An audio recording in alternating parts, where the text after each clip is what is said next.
Good morning.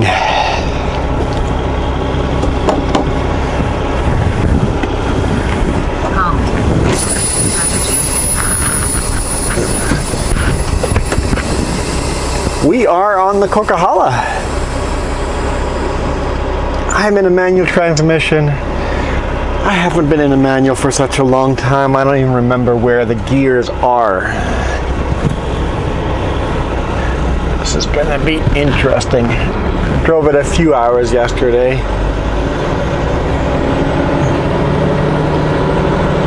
Hope I don't grind too many of the gears. Continue 200 meters to the end of the street, then turn right. Can't find second gear, so let's find a different gear. I'm gaining speed, so.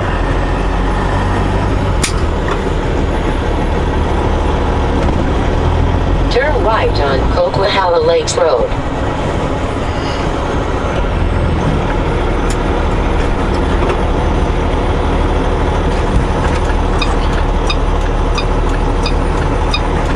I always say we never go down the Coquihalla. Oh, we're at the rest area at Britton Creek. I got that one. In 700 meters, turn left on Highway 5 South.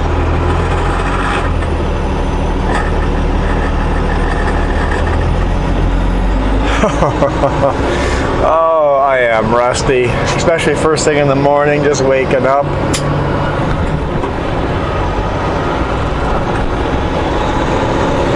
Double clutch, double clutch.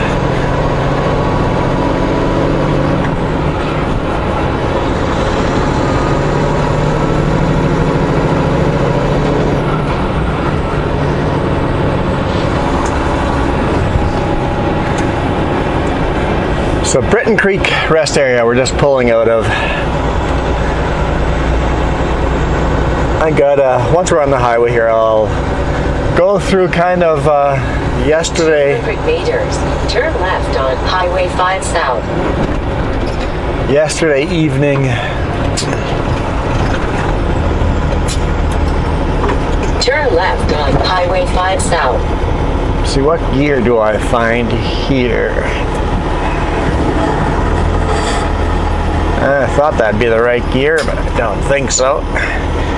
Let's try the little higher gear. That's better.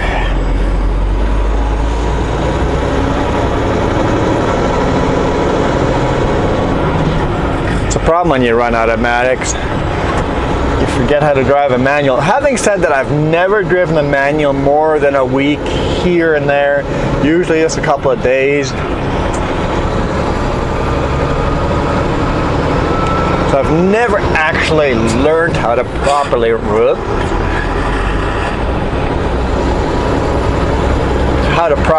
a manual transmission. I've never gotten into the pattern of it. Now, having said that, if I was driving this truck, I would have no problem shifting by the end of the day. I need a little bit of time to feel out this truck, feel out how the clutch reacts on this truck. Construction, they want us at 90, okay.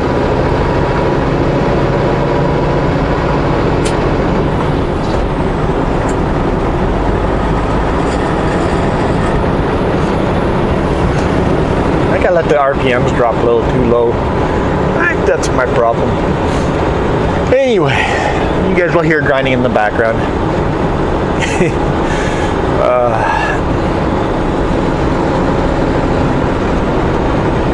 So,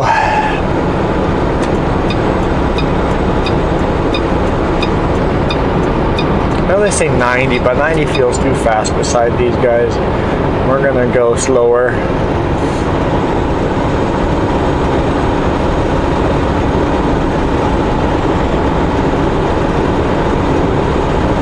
Oh, they're just putting the cones out.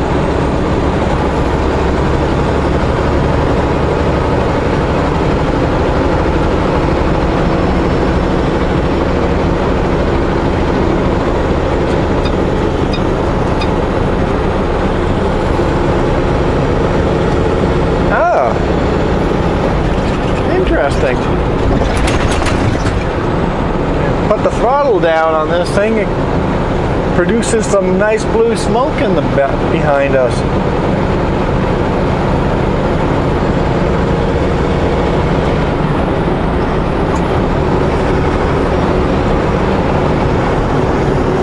Hopefully it's a decent camera angle.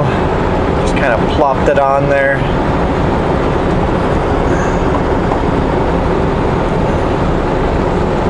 So, I can't remember where I left you guys yesterday.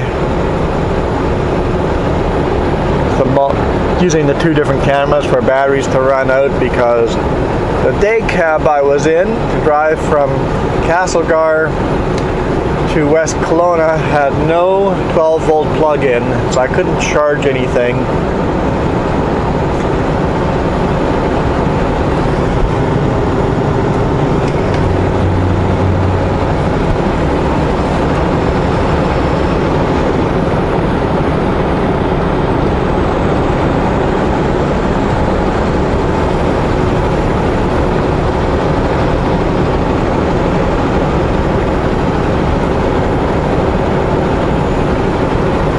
Decent enough truck. Made it to West Kelowna. Excuse me. And I had two options of trucks to pick up.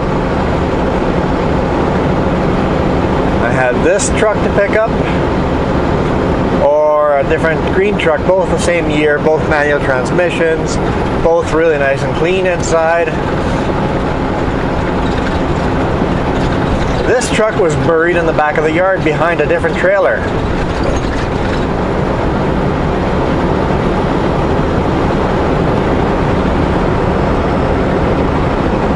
So I'm like, well, I'll take the green one then.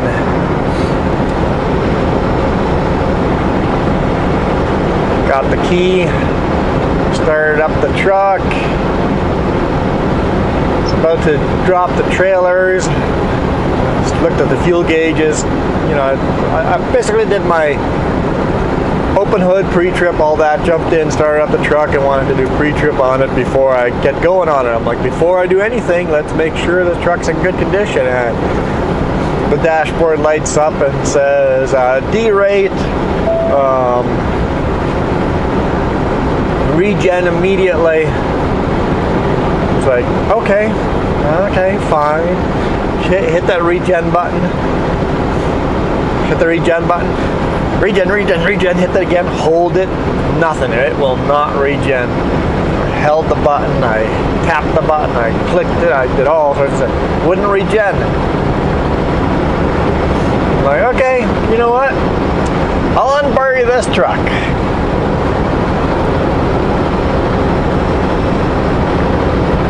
Also has an engine light on. But it seems to be running good, no problems.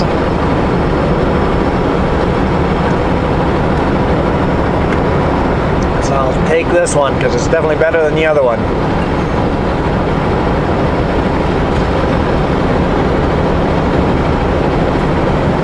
That's beautiful. But that didn't go as well as I planned either.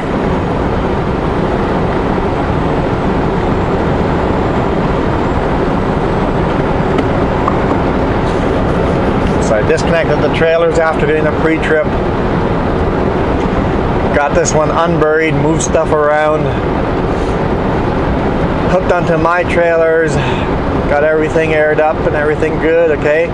Moved all my sleeping supplies, my whole bunk, everything from the day cab to this truck for the fourth move in like a couple of days.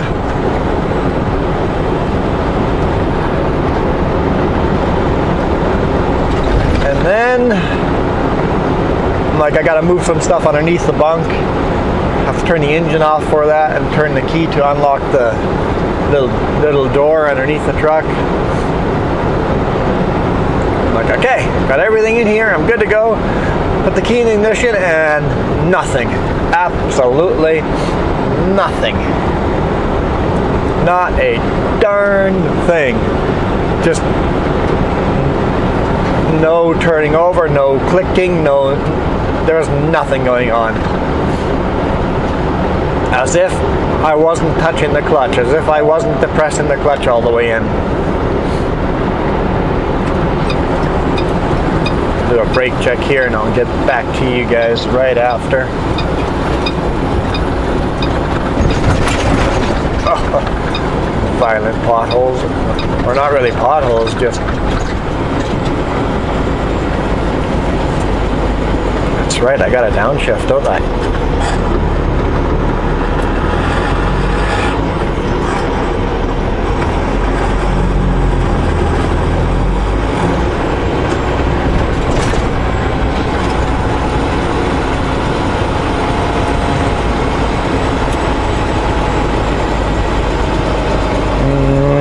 Let's just go right behind these guys.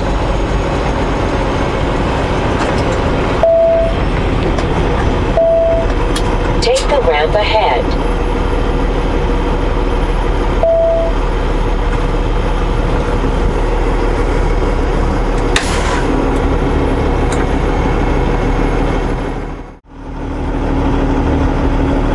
All right.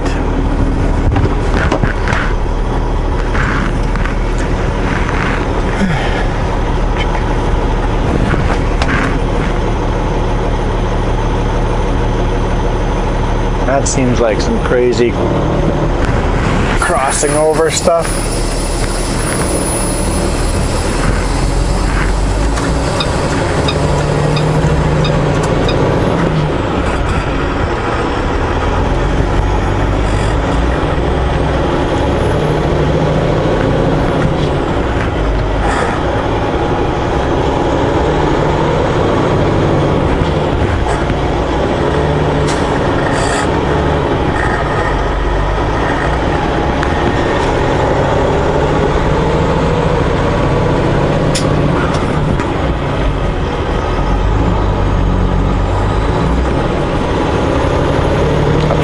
Looking in his mirror, but I'm coming through.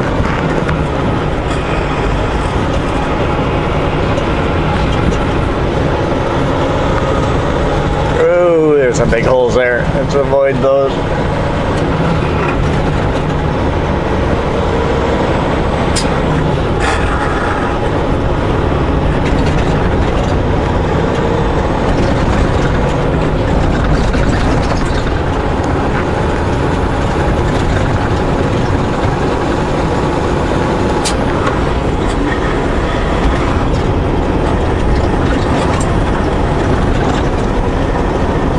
Continue on Highway 5.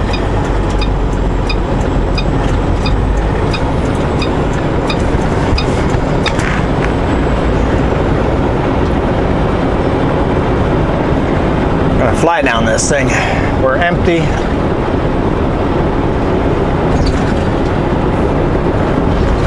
Some beautiful viewpoints here.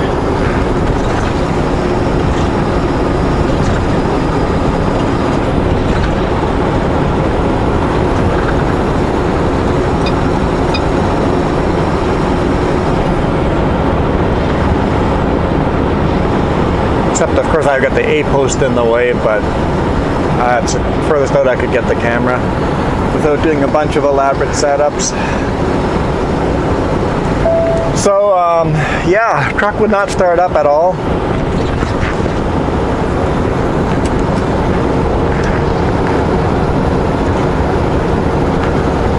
So after about half an hour of trying, I called my dispatch.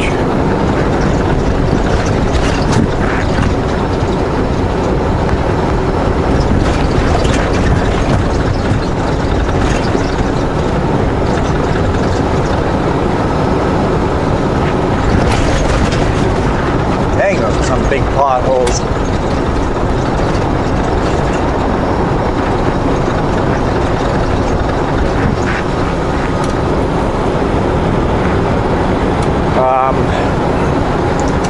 My dispatch told me earlier in the day, going, I'll be around all night. Give me a call if you got any issues. So I gave him a call at the end of the day. Well, it was about 9. Texted him, called him, Called him again, texted him, called him. Nothing. Having said that, I'm not bitching about dispatch. I really enjoy working with our dispatch. They're really cool. They work hard.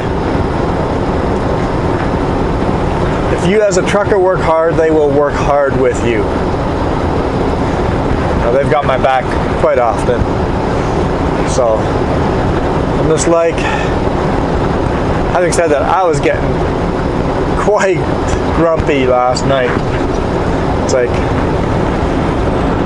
you're gonna be around all evening, huh?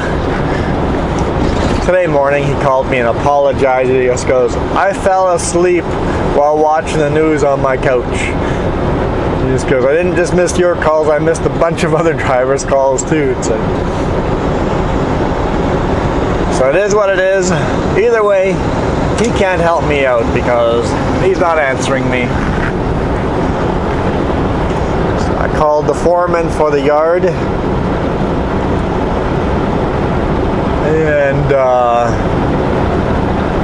he said they don't have anybody around right now that I could take the Kenworth to Kenworth. Kenworth is still open, and see if they can diagnose the issue with regen on that truck. And it's like, I just moved all my stuff into this truck. He goes, or you could just take the day cab home, since I live nearby and it's getting near the end of the day. Take the day cab home and sleep at home overnight and then figure it out in the morning. I'm like, okay. I guess I just moved all the stuff into this truck, but I guess I'll take the other guy to Kenworth and see if we can figure it out. And I'm connected to my trailer, so I can't even disconnect it. I'll have to take somebody else's trailer, so I'll have to figure that out too.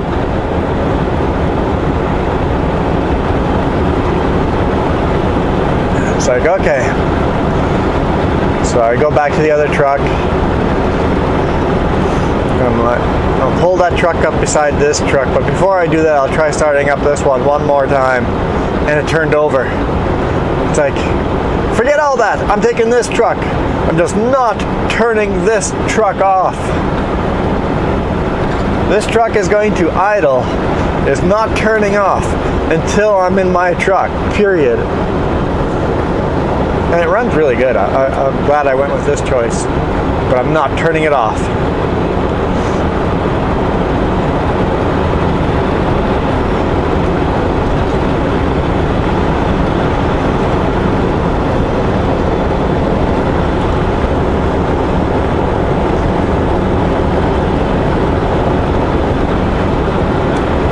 So today morning, I am going straight to Kenworth dealership in Langley,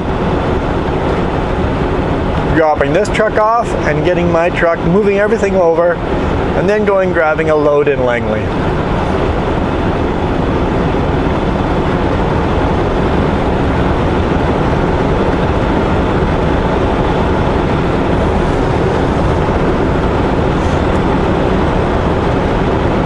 Sure feels like Coquihalla is a short little piece of road when you're running down it empty.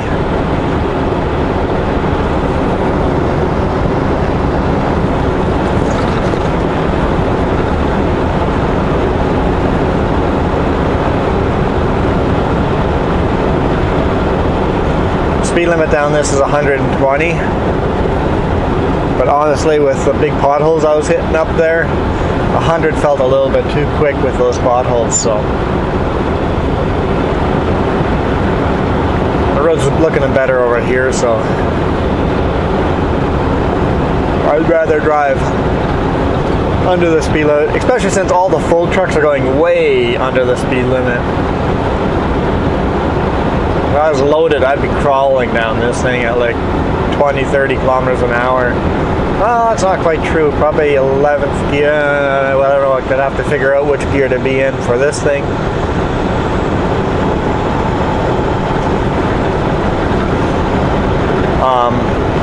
I'd probably be crawling down at probably about 40 kilometers an hour. Should hold up back a full load down. What is it? 8% grade?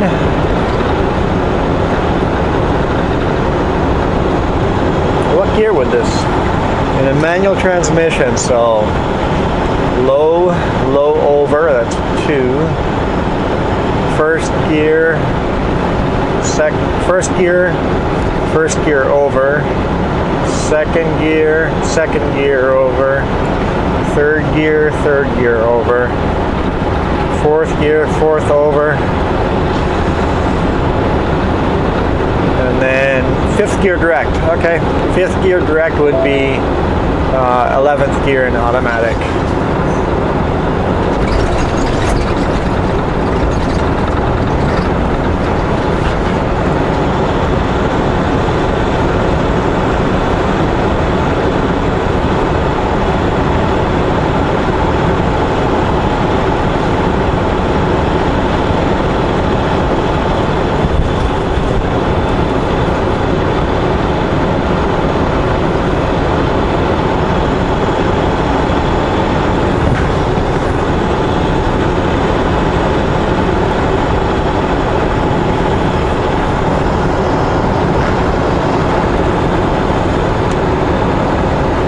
Looks like we're all the way down.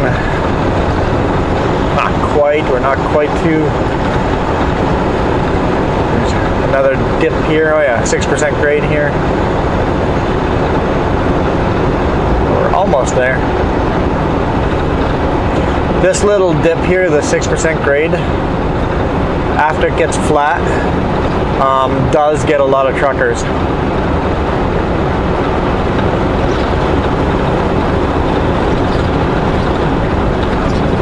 I see orange signs down there. We're going to slow down up here just in case we have to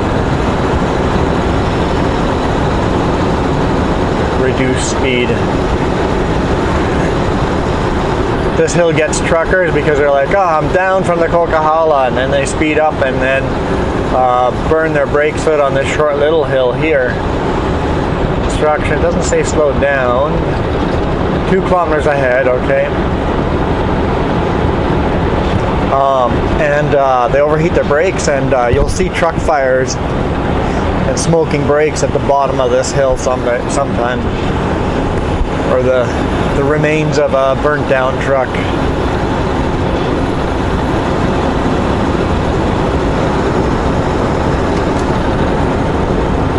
There's the 90 ahead, okay.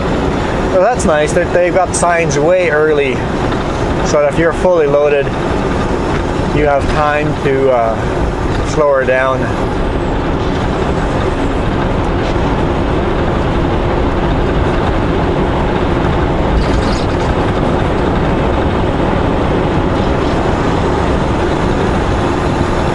What do we got here now? 60 ahead.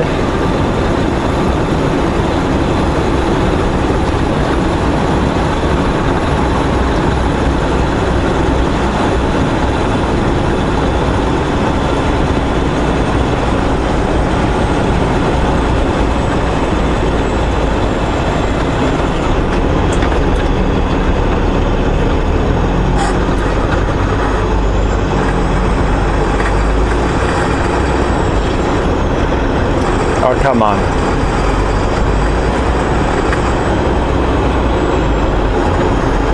It's because I'm speeding up.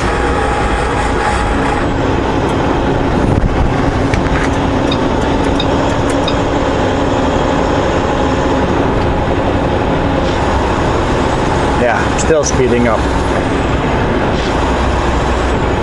There we go.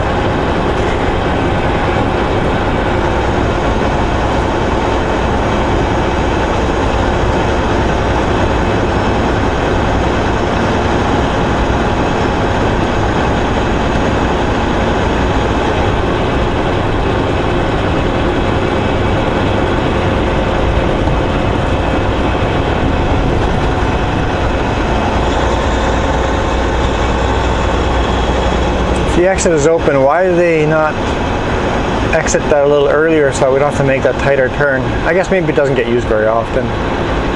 Looks like they're resurfacing that whole bridge.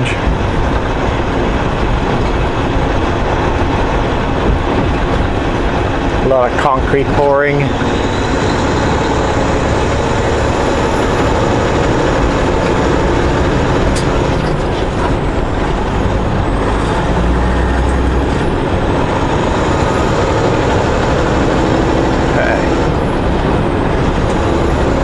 sometimes I get gears, next time I don't get them at all. It's,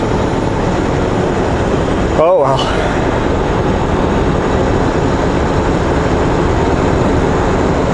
So yeah, I was getting pretty frustrated yesterday.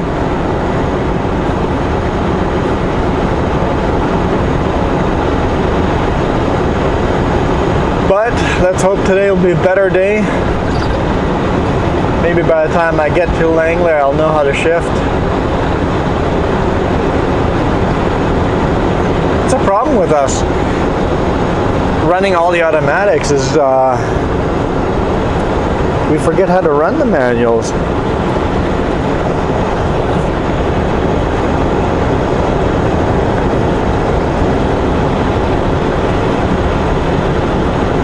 If my ankle allowed me, I'd be running a manual. I would be begging for a manual transmission. I prefer manual over automatics any day of the week, but an ankle that I broke many years ago doesn't like clutching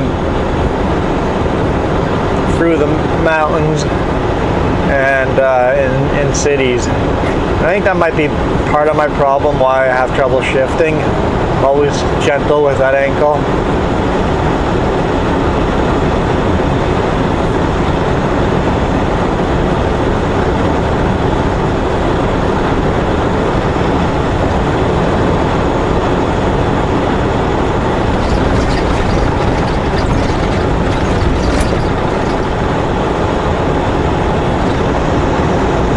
Dispatch tells me to leave this truck at the Kenworth dealership. So it's an international truck that will sit at Kenworth dealership. So when I get there, first thing I'll do is I'll ask them where they want it, and we'll go from there. Switch everything over. I left everything in bags, so it should be really easy to switch to the other truck. Just a couple of minutes. Grab our load, and then I'll organize it after I'm loaded. Get everything back to its home and relax again for once.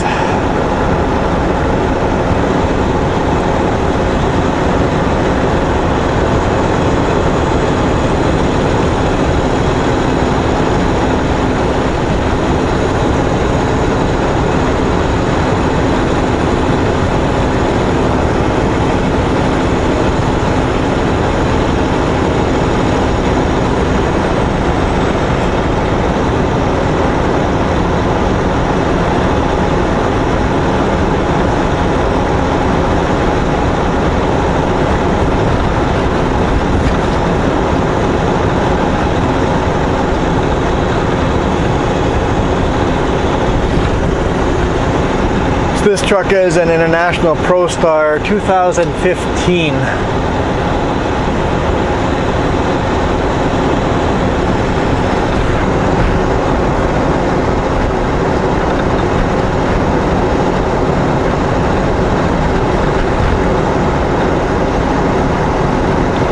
It's got 747 kilometers, 747,000 kilometers on it, which is not that much for a 2015.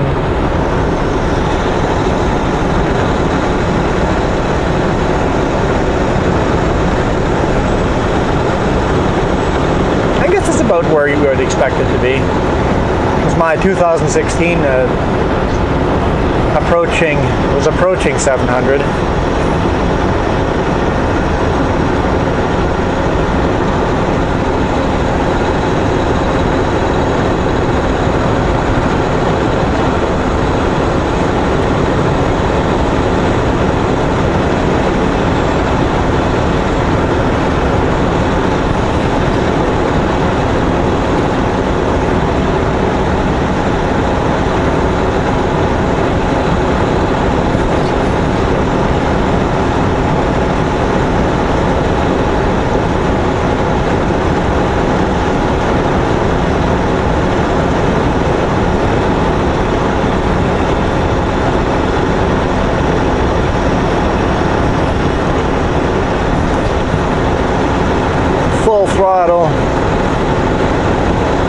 I can go.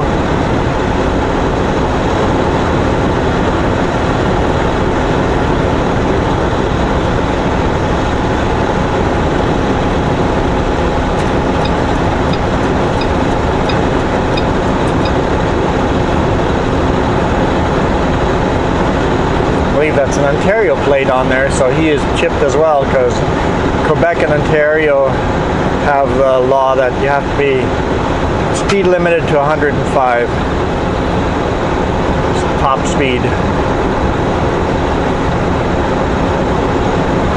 Obviously I've got an extra kilometer or two on him.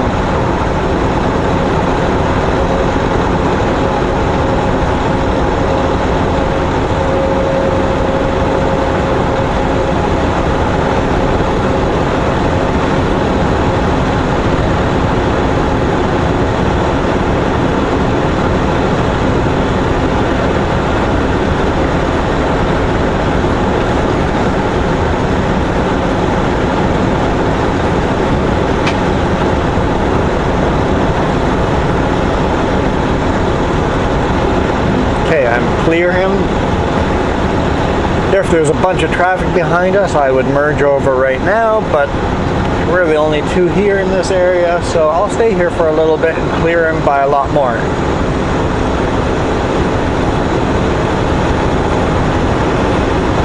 It's plus 8 degrees Celsius here. It was 0 at the top where I slept.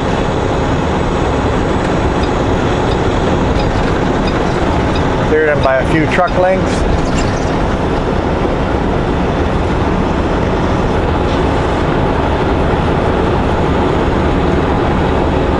Looks like it's going to be a beautiful, gorgeous day over here.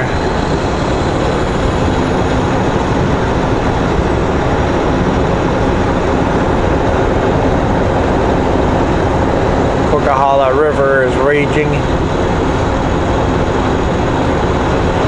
Water doesn't look super murky though. It's not clear, but it still has this beautiful color to it.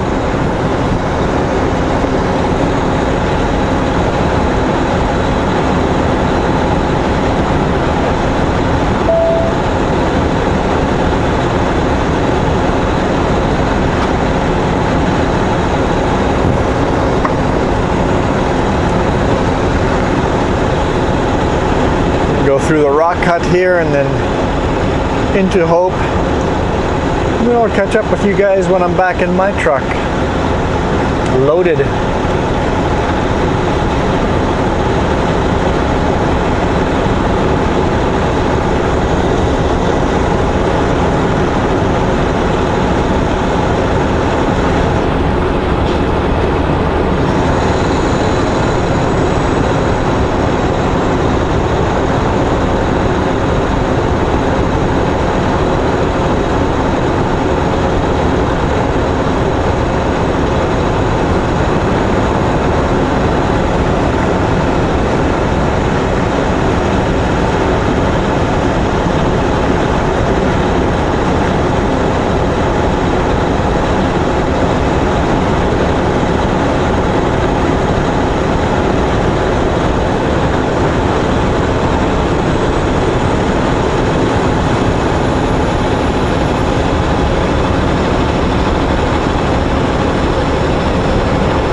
Actually a pretty steep climb, this little rock cut here. So you gotta expect slow trucks.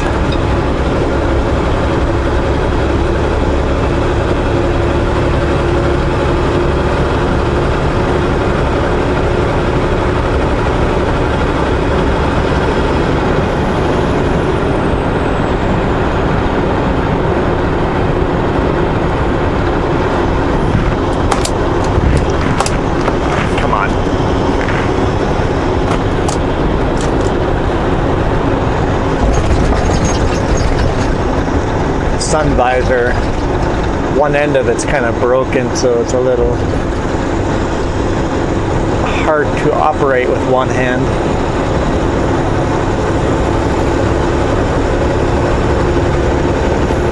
All right, we are now on Highway 3.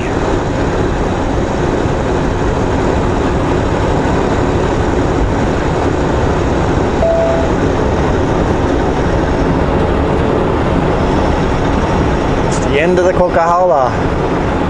Onto Highway 3. Speed limit's 100. No, it's 110 here still, but it goes to 100 in a little bit.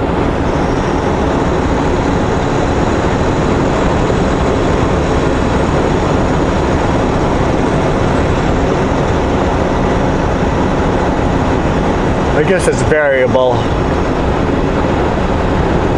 but normally it's 110 here.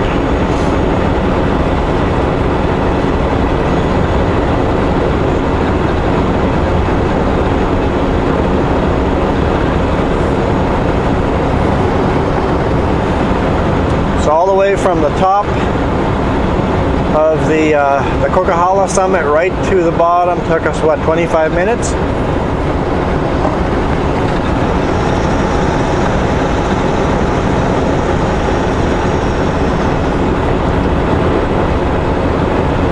Definitely a fast descent when you're empty.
Yeah, we're right beside the town of Hope now.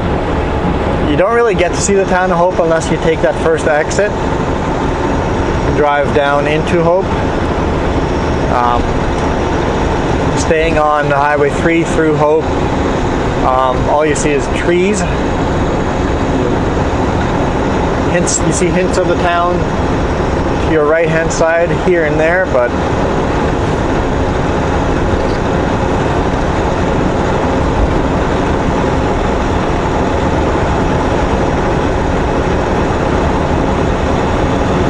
towns here in BC do a good job, I guess Alberta too, towns and mountains do a good job of hiding themselves in the trees and in the mountains.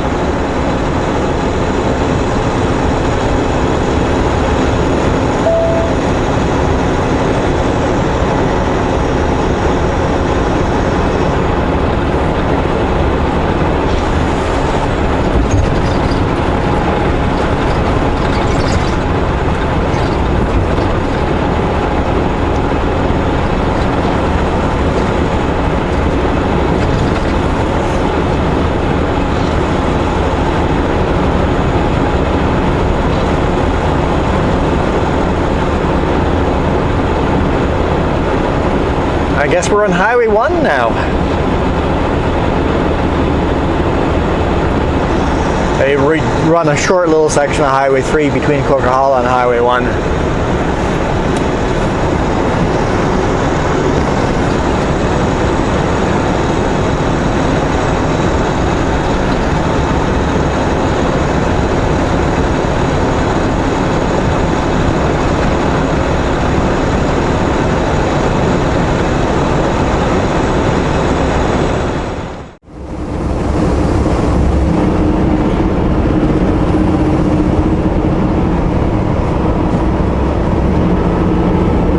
Green monster, or the green dragon, try to defeat me, but I win.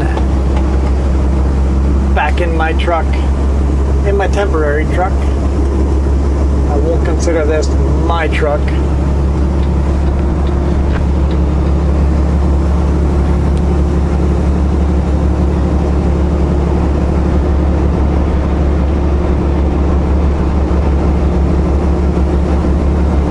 Of course, I got a bug splat right in front of the little camera lens.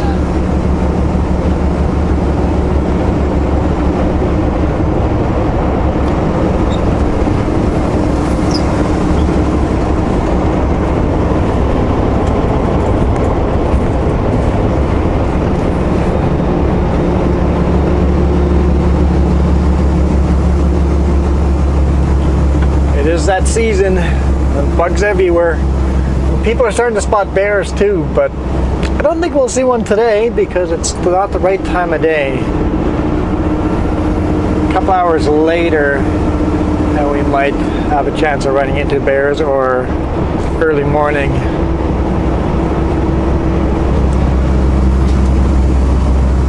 So bears are out of hibernation.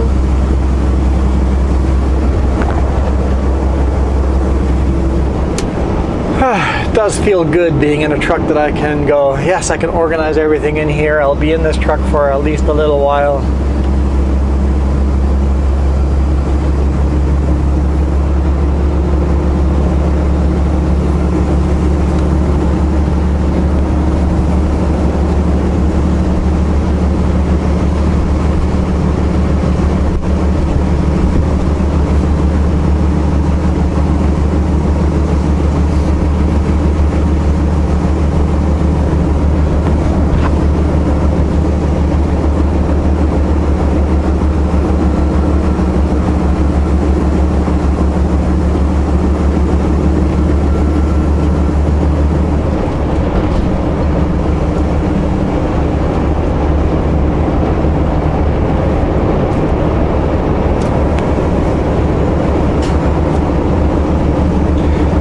So the accident report finally came out for the driver that died on this 50-kilometer corner coming up ahead several years ago, before I worked for Sutco. Accident report finally came out. They've got a complete report of exactly what happened, and so they found that Sutco had done proper training. The driver had been properly trained. The driver had 10 years experience.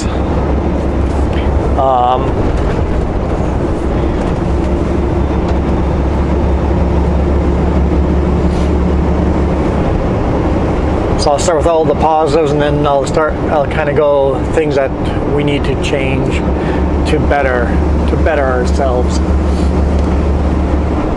So the equipment was all good equipment. The only, I'm going to mix it up, am I? The only defect they found was one of the brakes was not 100%. One of the brakes, and you can have 4 of them out on a truck and trailer with Super B and still be legal. So only having one of them that wasn't quite there, wasn't 100% working, it did not contribute to the accident at all. The E-log he was using had stopped working.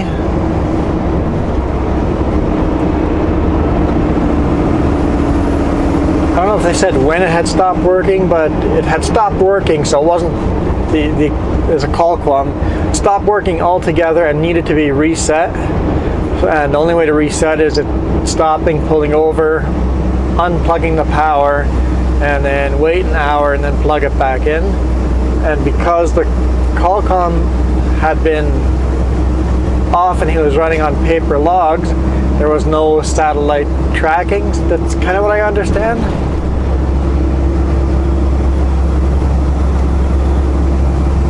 So it was in need of a reset. which I've often had, not often, I've had that happen to me a couple of times. Because of that, they don't know, they can't go by the call column what speed he was going into the 50-kilometer corner, but according to the brake lines on the highway and how long it would have taken to slow down, he was doing over 70 kilometers per hour in the 50-kilometer corner, which doesn't seem like a lot. 20 kilometers over is not a huge deal, except it was this corner. Our policy is we hit the speed limits of every corner. So this is the corner right here. And when he hit those no posts, that concrete wall, he went up and over and went way down the cliff. So way down there, that's where his truck went.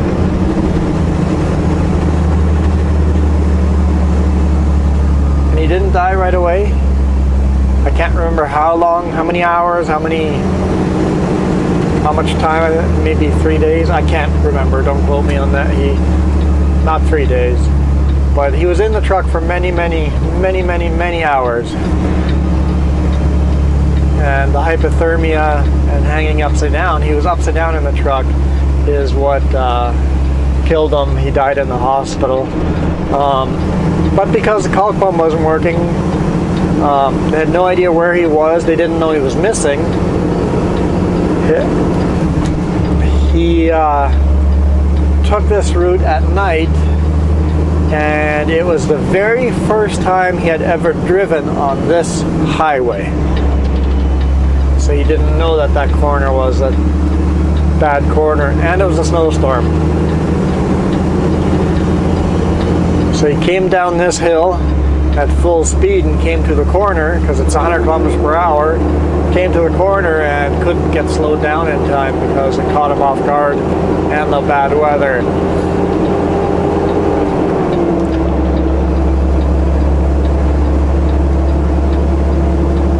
And because his Qualcomm wasn't working, nobody knew he was missing. When his cross shift in the morning went to swap shifts with them, it's like, the truck should have been back now. So he let dispatch know that, hey, where is the other driver? It's like, why? What happened? Where's my cross shift? Because he wants to do his job now, right? He wants to do his day run. So they couldn't figure it out. So they called the place he was supposed to deliver to in Surrey, dropped chips there, and they said, yeah, he delivered here.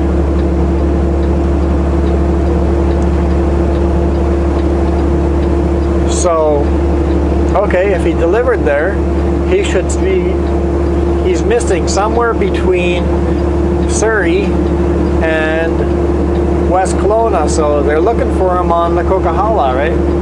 Where is this driver? All truck drivers were told to keep an eye out for this truck. Where is this truck? But he had not delivered, and he was on Highway 3 and not on the Coquihalla or the connector or the other route. And the way he went over the no post there, he didn't do any damage to the no post.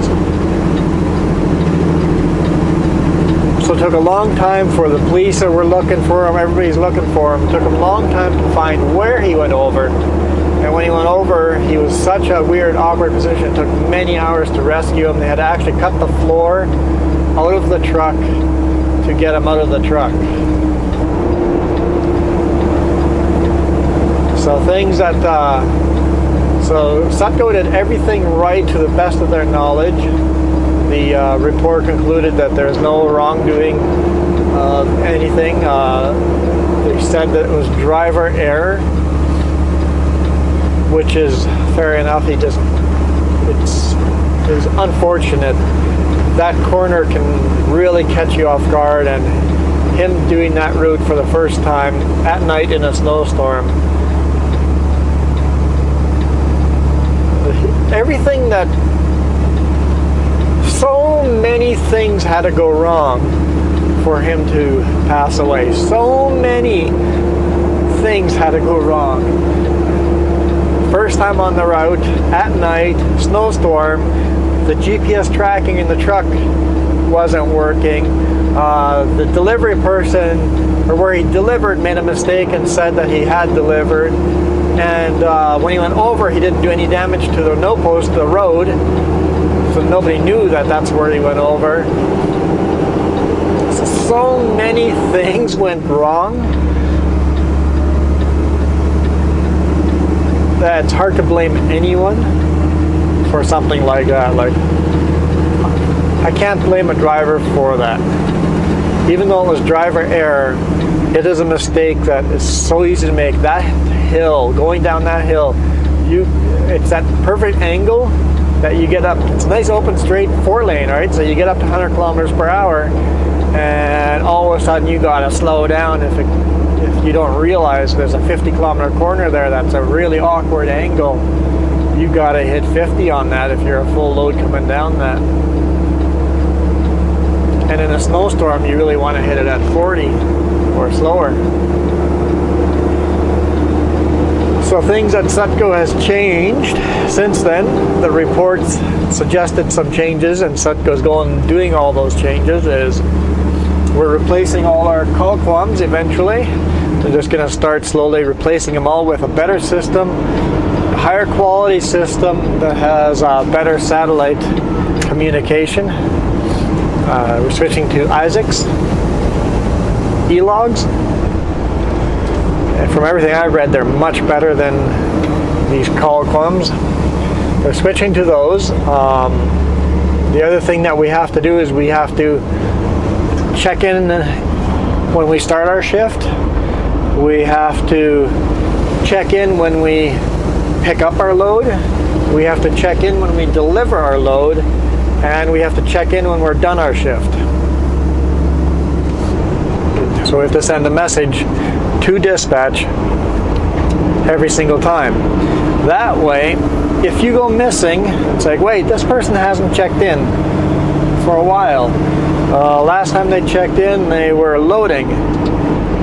So why have they not delivered yet? Now we know what route for you to look, or for us to look for you. I know a lot of us truck drivers complain about this checking in, Big Brother watching. But the reason why we're doing these check-ins is now if you're missing, we know in what section of highway you're missing. So I make a rule, I always check in. The Coquihalla I'm running in this truck has no satellite at all.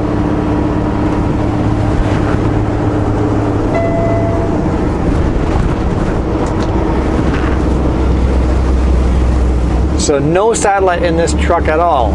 So I've made a habit of, it runs off a cell service. I've made a habit of, if I know I'm gonna spend the night on top of Paulson or in Manning Park, before I get into there, I stop in Hope and say end shift in Manning Park, and then I go drive into Manning Park. If I happen to have cell service, I'll check out again a second time and go end shift certain location in Manning Park, or like make it as detailed as possible.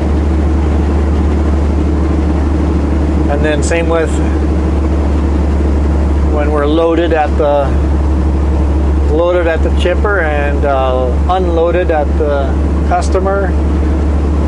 Check in, because now dispatch knows from that location we told them to take this route, or we always take that route from this location. So,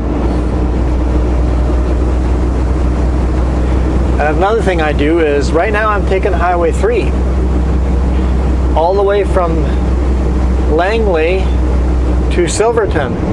Some of you guys are pretty intelligent and go, why is he taking Highway 3 all the way from Langley to Silverton? Why wouldn't he take the Coquihalla, take Highway 1, and then head south to Silverton that way?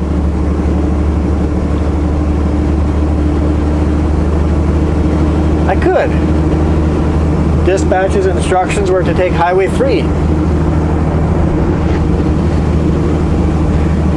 I'll take Highway 3 because if I go missing, they can expect to find me here.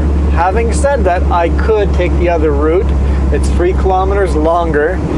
I would call dispatch and say, by the way, I am taking this route instead, just so you guys know. And the reason why you do that, if you're not going to follow the routing that dispatch gives you, it'd be a good idea for us to check in and say, this is the route we are taking. It's an alternative route for these reasons.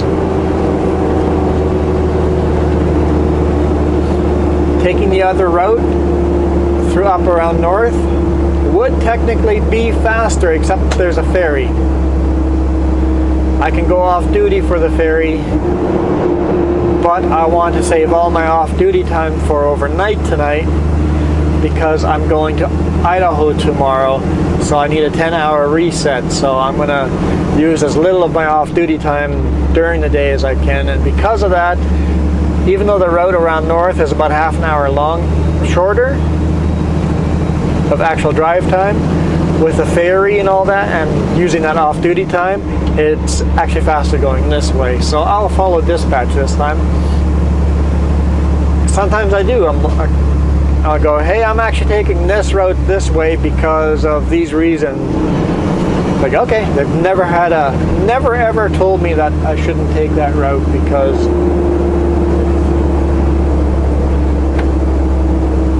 but I like to let them know. So, checking in. The other thing that Sutco has done, there's somebody responsible to check on every single driver every hour. Every hour, somebody's going to look on the system on the computer and go, when did the call pump last update? Okay, that updated 10 minutes ago. That one updated 5 minutes ago. Oh, that one hasn't updated for an hour. Huh. Let's keep an eye on that one. It's been 2 hours and it hasn't moved. Let's get truck drivers to start looking for him along that route. See what's happened there. Is he broken down? Is he okay? We've implemented all this stuff quite a while ago already. So a lot of the things the report has said we should do, we've already done. It's officially released now, but they gave us a report before that, like small reports, not the final report. So we've implemented a lot of it already. A guy slipped while tarping up in northern Alberta. And he had been missing for an hour and a half, hadn't checked in. He said he had arrived at the chipper, but never said that he had finished loading. So our dispatch called the chipper and said, hey, is this truck driver still at your property, because he hasn't checked in. They went and looked. They found him. He had tripped and fallen and knocked himself out. He was laying in the ditch beside his truck while tarping.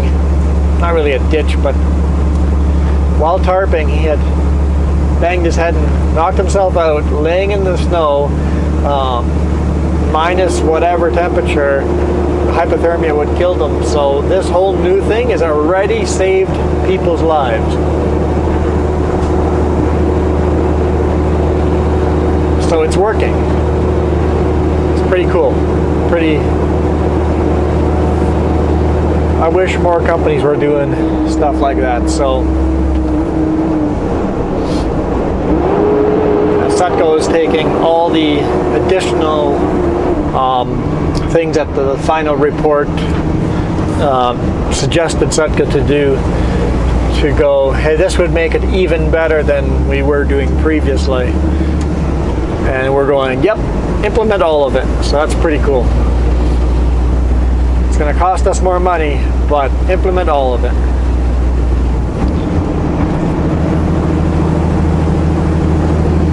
safer for all the drivers out here is a good thing.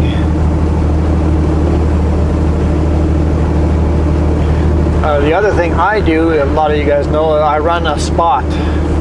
I run my own GPS help system. It's called Spot or Spot Me. It's a Spot Generation 3 I have here on the dashboard. It's Velcroed on. If ever I hit the ditch or end up upside down, it'll hang right there in my face and I can hit the SOS button.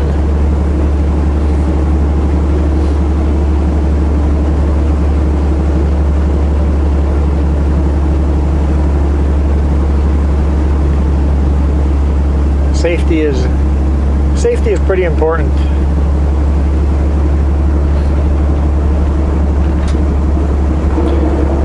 The other thing Sutco's implementing is no driver is going to run any route for the first time in a snowstorm or at night.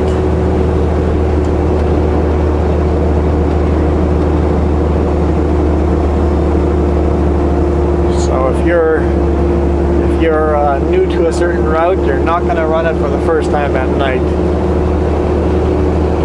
or in a snowstorm, no matter how much experience you have. Well, you can still run it at night in a snowstorm, but they'll partner you up with another driver, so you're driving together with another driver, following a driver that is experienced on that route.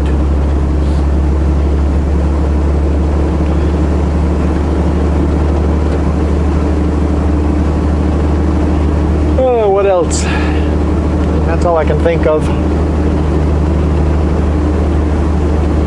It was a really good report. And I like how serious Sutco takes a report like that and implements everything, so it's pretty cool.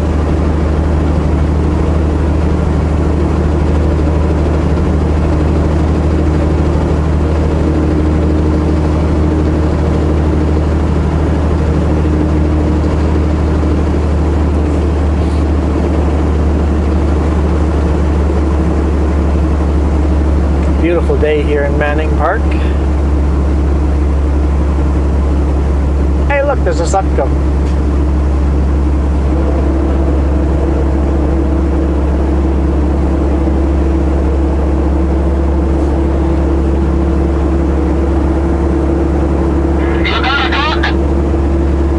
That was Tim, but I don't have a radio. I'm on here. There's no point of responding. No point of responding. Sorry, Tim.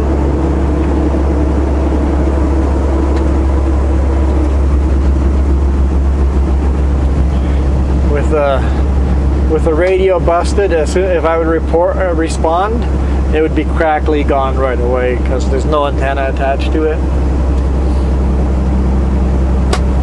The only people I can really talk to is the ones that are going the same direction as I am, and even then it's a short distance. So I'll have to put that on my needs to be fixed list. Although I'm hoping I won't be in this truck for much longer, but it still needs to be fixed for the next driver too. For sure by winter. In the summer it's not a big deal, but in the winter, that radio is a huge safety feature. You want to be listening to, hey, slippery on this section of the road, or accident on this section of the road, rock slide over here, snow or avalanche here, or let's thick fog in here. All the weather information, I keep that radio on the winter all the time, and I need that to be working in the winter. In the summer, not quite as important, but still important. Not a huge fan of some of the language on the radios, but so I'm surprised he's here. Today is what, Tuesday? Okay, that actually makes sense. So he was delivering in Lacombe Monday morning. So if he got a load up there, Yeah, that makes sense. He could have delivered that load first thing today morning in Nelson or Castlegar or wherever he was delivering it. Probably had a load of soil coming down this way. So if he's going for the beach over here already, that tells me that he is getting a lot faster. I think he's going to get to the point where he's making a delivery a day. That's what I'm doing a delivery every day. So if he keeps up, he's going to be a pro trucker soon. He's a new driver, new to trucking. Same background as me. Used to be a manager. Going from a white collar job to a little more of a blue collar job, and both of us love it. It definitely looks like he has picked up the pace by quite a bit. Because I know when he first started, he was really slow down the highways, which is perfect. That's exactly what we want with a new driver. It's like, take your time, learn the truck, learn the road, feel it out, run what's comfortable. So cool, he's picking up the pace at this rate. He's learning pretty quick.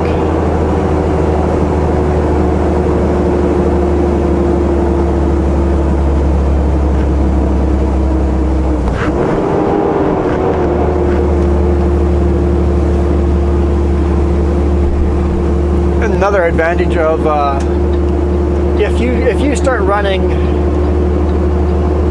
that many loads a week, if you break down, it is worth it for Sutco to rent a truck for you to keep running. If you're a really, really slow runner and your truck goes in the shop, renting a truck is expensive.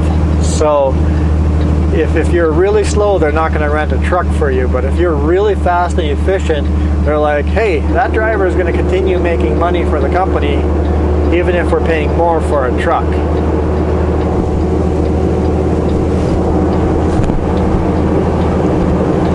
If he keeps running like that, they'll start renting a truck for him like they did for me, even though I broke the rental truck too.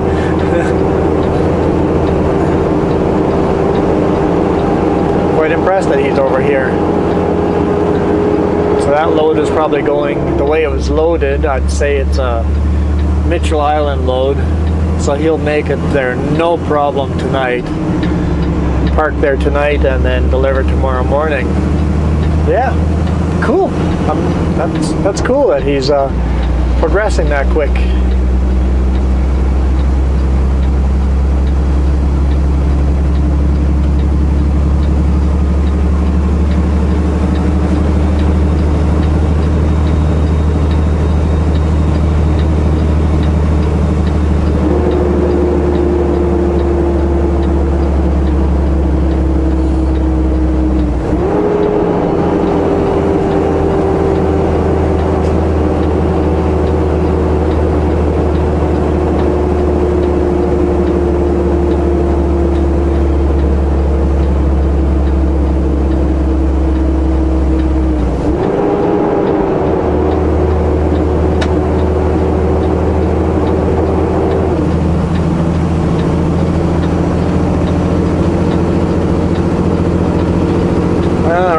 Fuel, we're down to 1/4 tank. Have to do the math in my head when we get to Princeton, if I want to fuel up there or if I can make it to Osoyoos.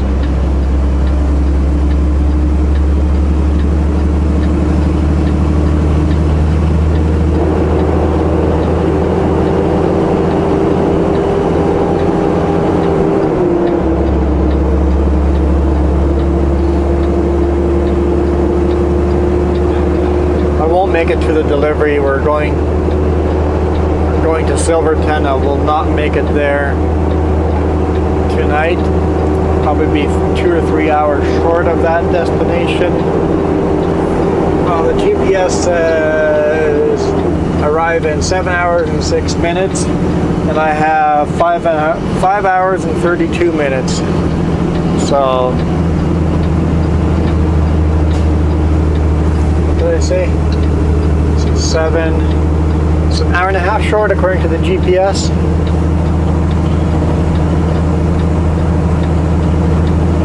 Plus I have to stop for fuel, so I'll be about 2 hours short of making it.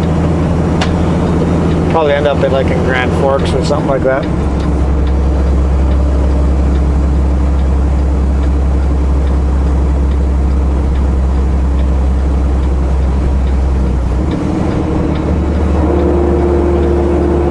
I need to find myself a grocery store. My truck, I have a fridge and freezer again, but by the time I make it to Caramias, it's going to be, the grocery store is going to be closed in Caramias by the time I get there. Grand Forks, I'll be arriving too late and leaving too early tomorrow for that grocery store to be open. And then I'm headed south to the US.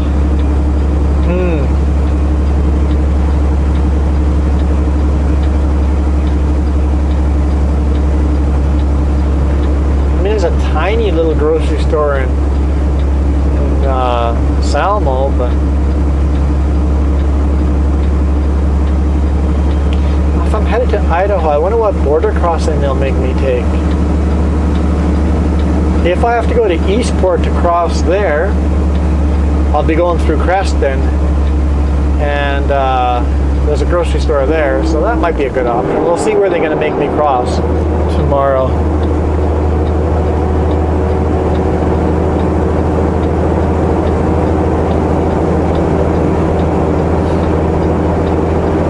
Yeah, with a Super Bee, I can't just stop anywhere and go into the grocery store.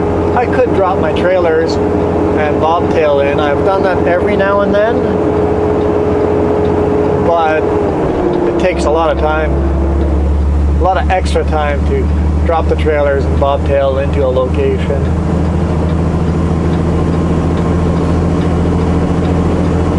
I'm running a bit behind schedule because of all the swapping over of truck and stuff.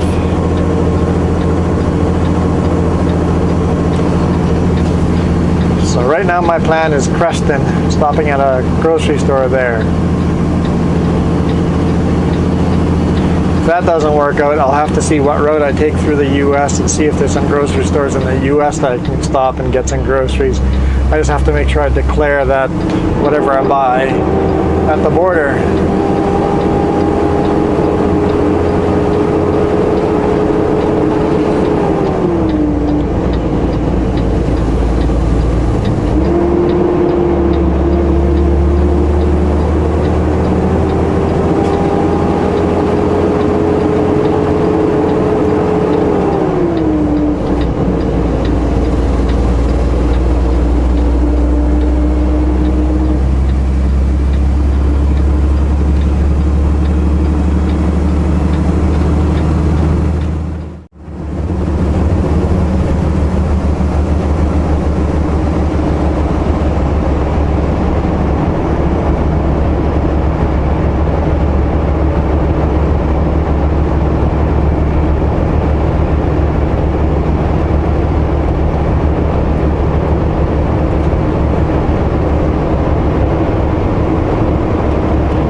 One of you guys suggested using the second camera mounted on the mirror, and that way it's facing me and facing backwards at the same time.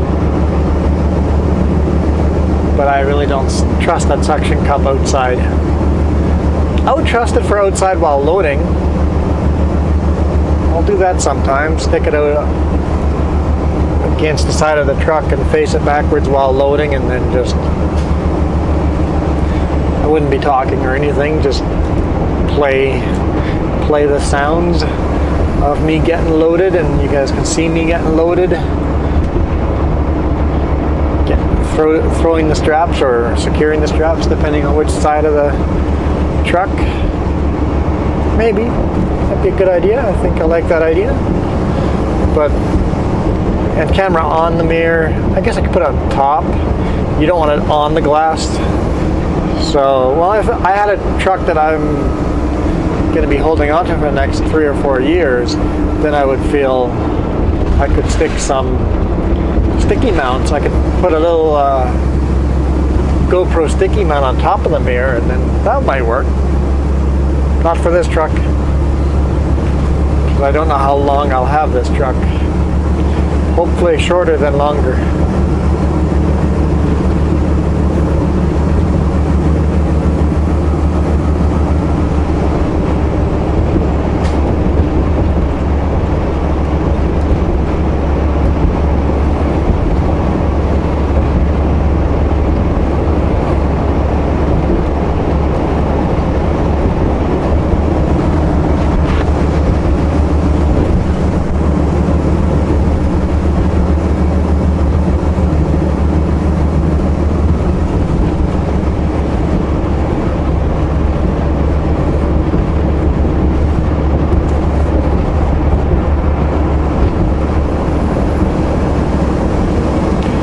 Following the Smilkameen River through Manning Park.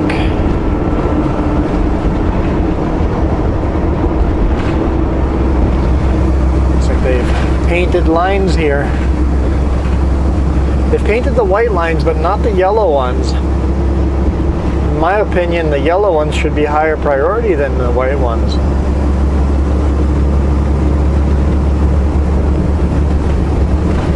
Not too far away from here, there was a head-on collision at a place where it looks like there might be a passing lane, but there isn't, because the oncoming traffic has a passing lane. But the yellow lines are so worn away, if you don't know.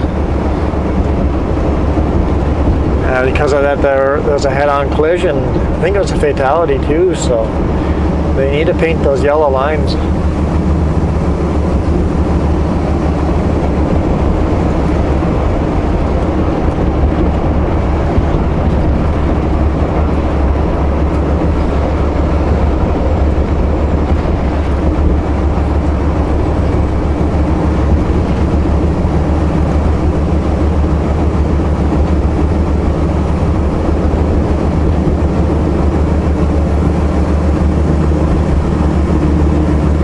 And a lot of places the yellow lines are still nice and clear from the previous year, but some places are completely worn off.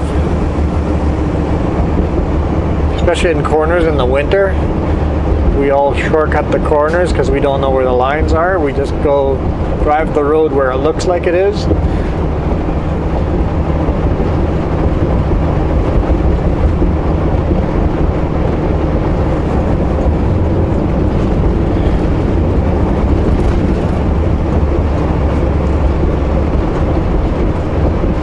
There's a Canadian standing on the side of the road.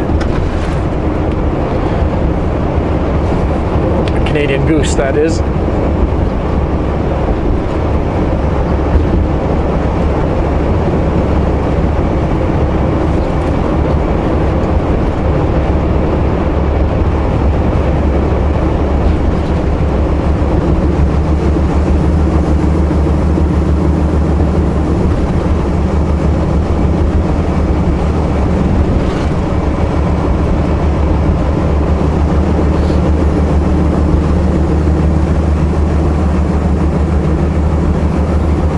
Should be able to get lots of sleep tonight.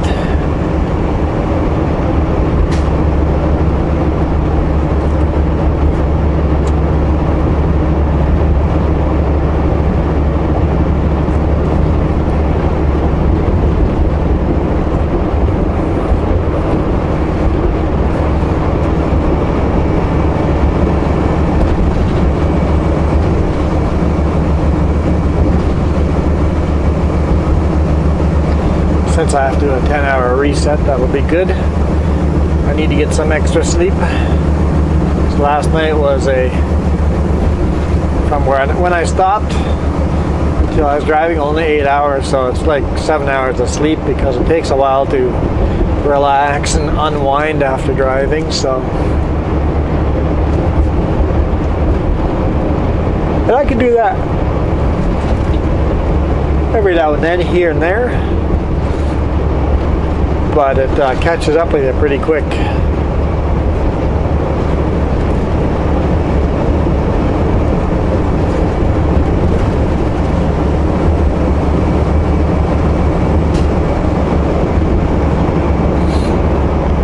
I wish the law said that we had to take 9 hours off every day. As I find whenever I take 9 hours off between when I stop driving and start driving again, or when I go from end of post-trip to beginning of pre-trip, when there's 9 hours between that, I feel very well rested.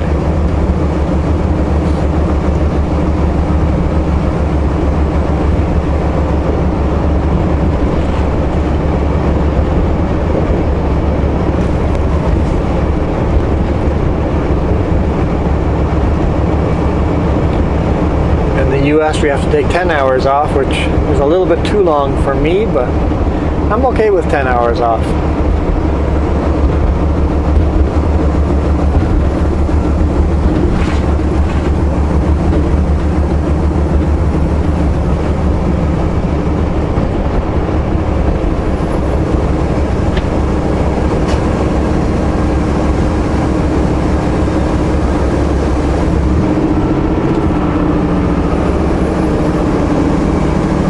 Here the yellow lines are painted.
Yeah, the turbo, they did something to my turbo. It sounds different.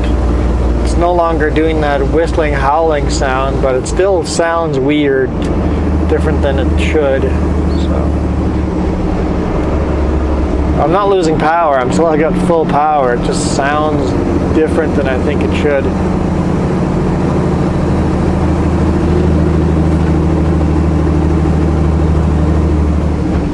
Or maybe for once it sounds the way it should, and I'm just not used to it.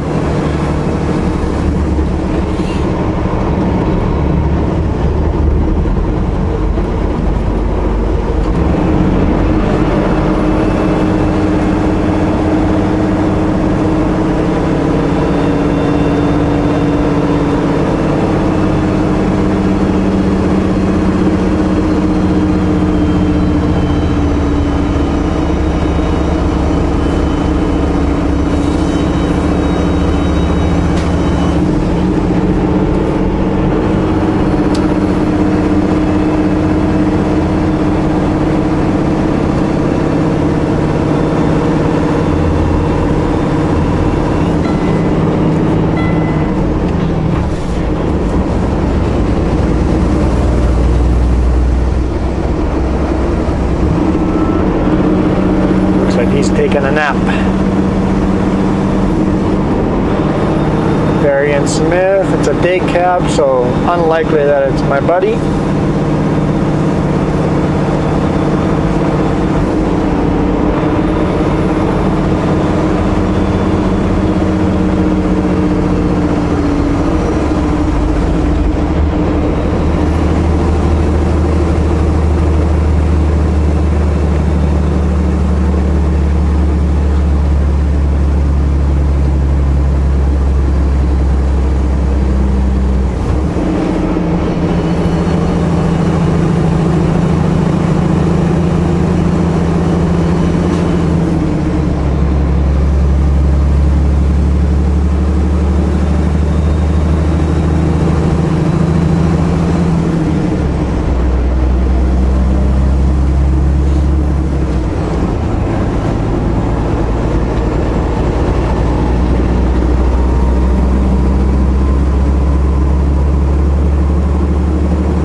Well, guys, I think I'll leave it here. It's been another beautiful, fun drive.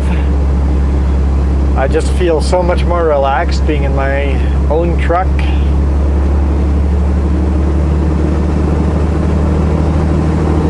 I'll be even more relaxed when I have my truck. That will be a good day. Thanks for all the comments. Still thoroughly enjoying reading them all.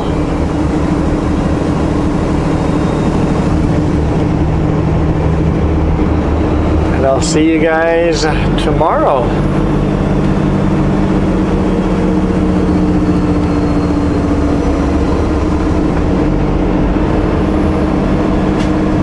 Heading to Idaho, unless plans have changed.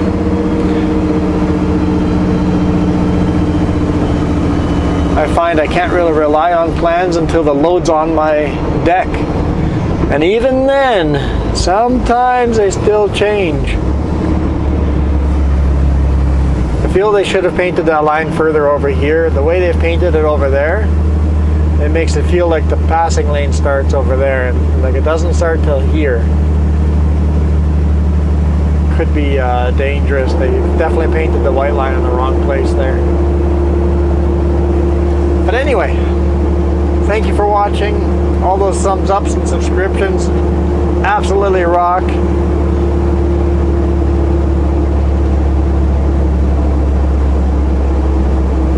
Have a pleasant evening, afternoon, pleasant morning, pleasant night, wherever you are in the day.